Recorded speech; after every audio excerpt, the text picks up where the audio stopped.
The sun was just beginning to rise, spreading a golden light across the endless rows of corn and soybeans that had been in my family for 3 generations. The morning air carried the smell of fresh earth, dew clinging to leaves, and the faint echo of birds greeting another day. To me, this farm was more than soil and crops. It was my legacy, my heritage, and the living proof of my family's perseverance.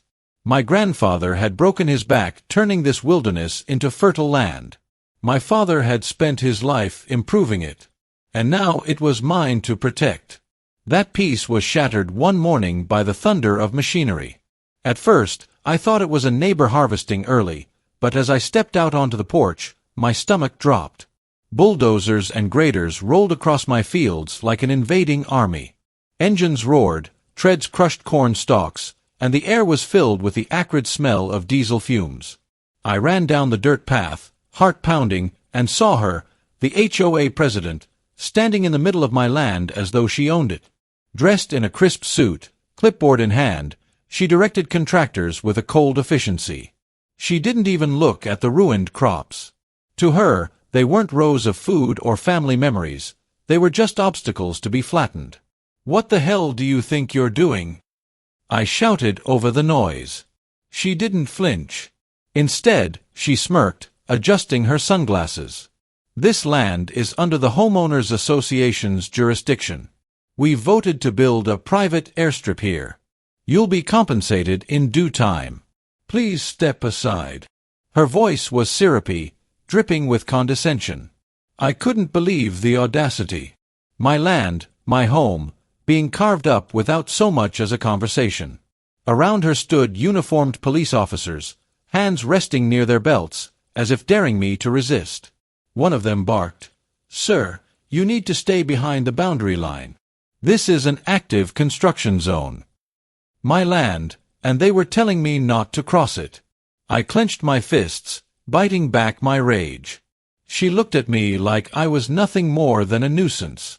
And then, as if dismissing me entirely, she turned back to her contractors and waved them on. That's when I let the words drop, sharp as a blade. "You're building a runway on my farm? Without clearance? Without permits? Without safety certifications? Big mistake. I'm the director of the FAA." The effect was instant. Engines sputtered as operators hesitated. The police shifted uncomfortably, glancing at each other. The HOA president froze, her smirk faltering. For the first time, doubt crept into her eyes. But arrogance dies hard. She tried to recover, laughing nervously. "Director or farmer, it doesn't matter. We have the votes. We have the authority. This project is happening." I didn't argue. Not then. Because I knew the fight ahead would not be won in a single day. Over the next week, I began gathering evidence. I documented every violation: unsafe grading, machinery parked within feet of crops, fuel runoff seeping into the soil. I photographed workers ignoring safety standards, and I filed report after report. But this wasn't just about safety. I dug deeper. Late nights were spent at my desk, poring over land records, permit filings, and community meeting minutes. What I uncovered was staggering: fraudulent paperwork, signatures forged, zoning laws bent until they snapped. Funds were siphoned from community accounts into the HOA president's private ventures. Developers stood ready to profit once the runway opened, their contracts hidden behind shell companies. Meanwhile, my neighbors began to whisper their own stories. The retired couple who'd been forced to sell when maintenance fines drained their savings. The young mother whose complaints about unsafe construction were met with threats. The shop owner fined into bankruptcy for refusing to contribute to a community project. The HOA had built its empire on fear, intimidation, and corruption. And now, with the weight of the Federal Aviation Administration behind me, I was going to tear it all down. Every morning I returned to the site. The HOA president grew bolder in her defiance, mocking me openly, calling me farmer boy, even as bulldozers chewed through my crops. But her laughter rang hollow as she watched federal inspectors begin arriving, clipboards in hand, measuring, testing, recording. Each day her confidence wavered. Then came the turning point. The HOA scheduled a ribbon-cutting ceremony for the half-finished runway, inviting press to showcase their achievement. The morning was hot, the air heavy with the smell of asphalt and freshly torn earth. Reporters gathered with cameras, residents stood uncertainly at the edges, and the board members strutted like kings about to unveil a monument. I arrived not in jeans and boots but in my FAA director's uniform, badge glinting in the sun. With me came federal marshals and lawyers carrying stacks of binders thicker than phone books. The whispers began as soon as I stepped into view.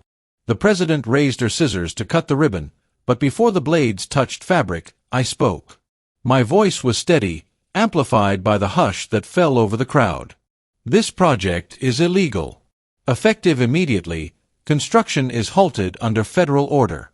This site is under investigation for fraud, corruption, and safety violations.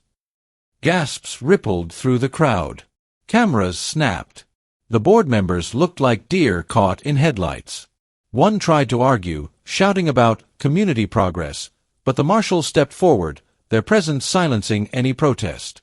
The contractors shut down their machines. The police, realizing they'd been enforcing unlawful orders, backed away in shame. And then something remarkable happened. The residents, my neighbors who had lived in fear for years, began to cheer. The HOA's grip crumbled overnight. Investigations stretched for months, each discovery more damning than the last. Bank accounts were frozen, assets seized, board members arrested one by one. The president herself faced charges of fraud, embezzlement, and abuse of power. As for my farm, it bore scars. Deep gouges where bulldozers had torn through, soil poisoned by runoff, crops flattened beyond saving. But those scars were symbols, not of defeat, but of victory. With time, I replanted. Green shoots broke through ruined earth, stubborn and strong. The farm healed, just as the community healed. Neighbors who had once kept their heads down now walked tall. The retired couple returned, welcomed back by friends who'd never forgotten them. The young mother spoke freely, her children safe once more. One evening, as the sun set over golden rows of corn, an old veteran approached me. He had been one of the HOA's many victims, nearly bankrupted by their endless fines. With tears in his eyes, he placed a hand on my shoulder. "You didn't just save your farm," he said. "You saved all of us." I looked out across the fields, the horizon painted in hues of orange and purple. For the first time in months, I felt peace. The HOA had tried to carve a runway through my farm, fueled by greed and arrogance. But instead, they exposed themselves, and I grounded their empire for good. Their mistake had been thinking I was powerless. But the truth, their fatal miscalculation, was underestimating me. Because I wasn't just a farmer. I was the director of the FAA. And I knew how to bring corrupt empires crashing down.